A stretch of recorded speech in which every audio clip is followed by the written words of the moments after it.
और मेरे शिष्य स्वामी राजेशानंद गिरी जी महाराज पर पड़ी, और उसका परिणाम है कि मैं यहाँ तो मोहन राम का मंदिर की ईंट रखने आया था,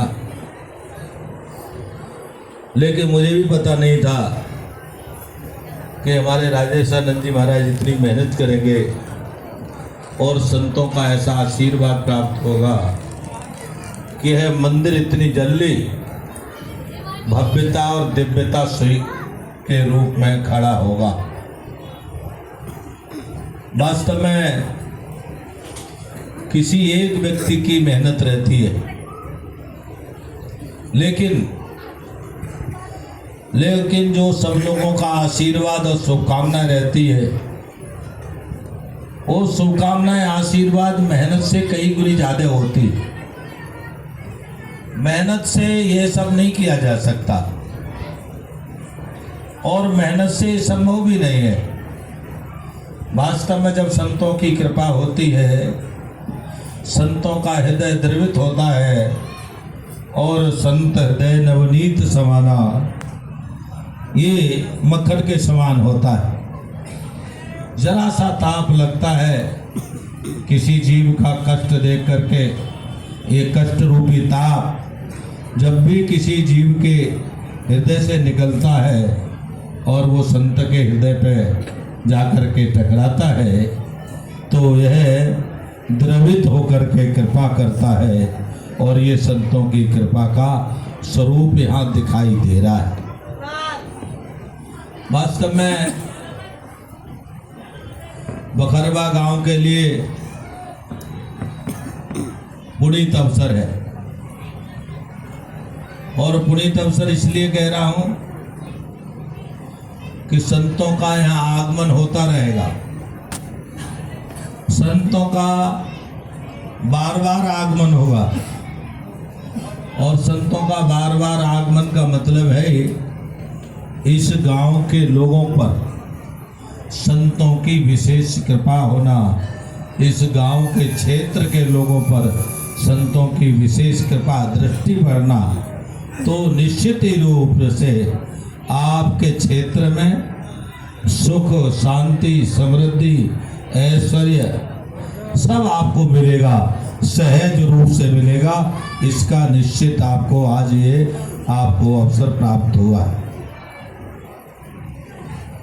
किसी भी गुरु को प्रसन्नता कब होती? जब शिष्य का जीवन परमार्थ में लगे,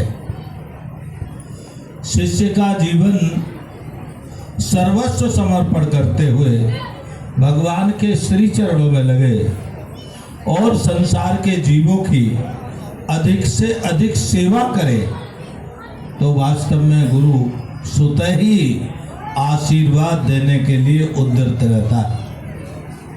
मैं तो इसको और दूसरे तरीके से भी कहता हूं, संसार में कृपा की कमी नहीं है, कृपा पात्र की कमी है। जैसे पात्र की कमी है जिसमें कृपा समा जाए, क्योंकि कृपा की इसलिए मैं कह सकता हूं कमी नहीं है, केवल भारत ही एक ऐसा देश है पूरे विश्व में जहां संत कोई दूसरा काम ही नहीं करते, केवल संतों और भक्तों के कल्याण के लिए भ्रमण करते रहते। केवल महाराज भारत ही भूमि है, कहीं दूसरी पूरे विश्व में कोई दूसरी भूमि नहीं है। ये ठीक ऐसे बात है जैसे घनघोर बारिश हो रही हो और 3 घड़े रखे हो। संसार में 3 ही घड़े हैं। एक घड़ा हुआ है जो उल्टा रखा है, घड़ा तो साबित है, टूटा फूटा नहीं है, लेकिन उसका मुंह नीचे है। एक घड़ा हुआ है ऊपर ही मुंह है, लेकिन नीचे से छेद है। और तीसरा घड़ा है जो फूटा भी नहीं है, ठीक ठाक है, और घड़े का मुंह ऊपर। आप सब समझ गए होंगे बरसात में जल किस में घर बढ़ेगा? प्रसाद का जल उसी में भरेगा जिसका घड़ा, जो घड़ा सीधा रखा है।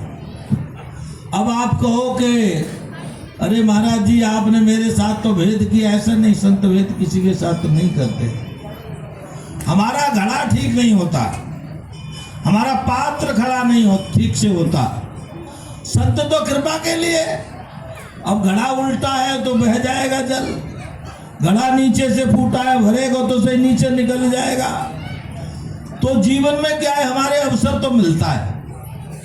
भगवान ने आपको अवसर देने के लिए एक नहीं, इस संसार में लाखों करोड़ों संत भेजे, जो क्या काम करते हैं, परमार्थ के कारण है संत, परमार्थ के कारण है संत धरा सरी संत, वृक्ष कबू ना फल बके नदी न संचरी। जैसे वृक्ष कभी अपने लिए कुछ नहीं करते, पानी आपको देते हैं, हवा आपको देते हैं, फल आपको देते हैं। ऐसे ही साधु संत हैं कि अपने लिए नहीं करते, संसार के लिए करते, संसार के कल्याण के लिए करते। अच्छी बात है, इस 4-5-6 साल में राजेशानंद जी ने बहुत प्रगति की है।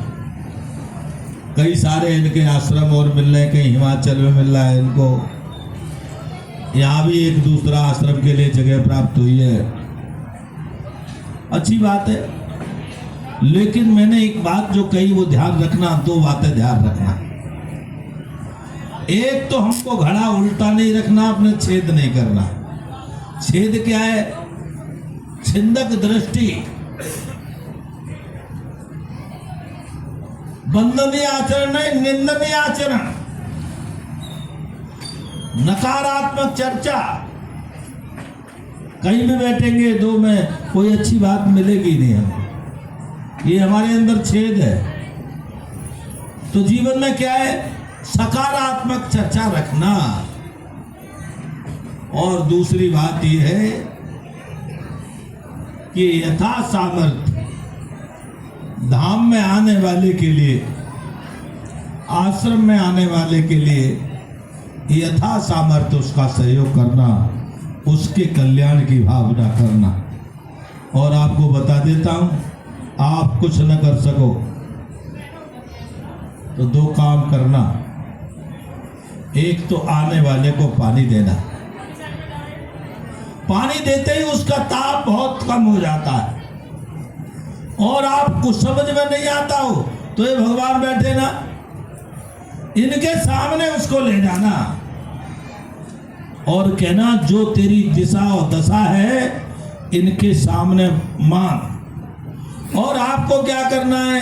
आपको मन ही मन कहना है, प्रभु ये आपके दरबार में आया है, दुनिया से हाथ छोड़कर आया है और आपके भरोसे आया है। अब आपके नाम की बारी है, आपकी इज्जत की बारी है, इसका दुख कष्ट को दूर करना। मैं आपको बताता हूं, निश्चित रूप से कल्याण होगा, कोई रोक नहीं सकता। इतना भी आपने करा, आप कहते ना कि आप उसके लिए जब करते हैं, अनुष्ठान कराते और अच्छी बात है, और कुछ अनुष्ठान करा सकते तो और अच्छी बात है, लेकिन ये सबसे छोटी बात बता रहा हूं। उसको प्यार से बैठाना, पानी पिलाना और भगवान के दरबार में लेने जाना और कहना अपनी। तो राजेशानंद जी ने अपने काम के विस्तार के लिए और काम को समय लगाने के लिए और एक जिम्मेदारी यहाँ की जो देने रहे पूर्णिमा बेटी को, तो ये बहुत अच्छी बात है। मेरी उसको बहुत बहुत शुभकामनाएं हैं, आशीर्वाद है और खूब अपना नाम यश सम्मान पाए। साथ में यहाँ आश्रम में लोगों की अधिक से अधिक सेवा करे।